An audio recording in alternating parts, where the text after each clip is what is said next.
Ayan, hello, what's up po mga kawakyard. So, ito po yung update nung last video natin na yung mga seedlings. At ito mga nakatanim na. Nakatanim na yung mga papaya.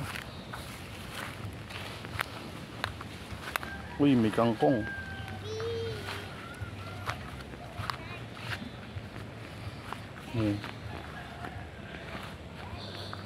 Come here. So ito ay ampalaya. Ampalaya to, Jack. No. Ito talong. So ampalaya, talong.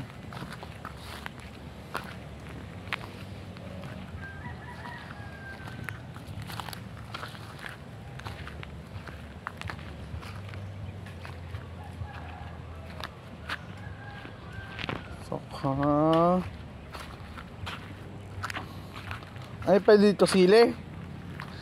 Ha? Ito mga sili.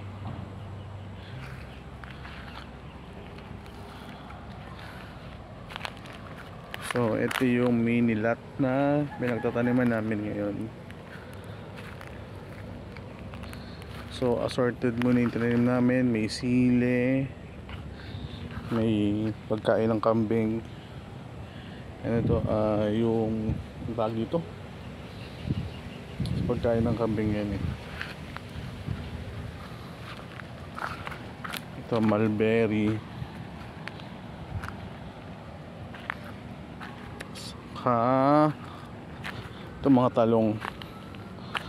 Kulang ba sa dilig to? Kulang sa dilig? Ha? Pag ganyang madilaw, ano ba yan? Kulang ba sa dilig o kulang sa araw? Pa-comment naman po. Ayan. Pero itong mga ampalaya is okay, good to. No. Don't do that. They need it. It's it will decompose. Don't scatter it, okay? So ito yung mga ampalaya, may baging na sila. So sana maging okay mga ampalaya natin. So yun lang. So ito yung naging update na nung seedlings na tinanim namin, na binili nila mama. So nakatanim na sila. So yun lang, salamat.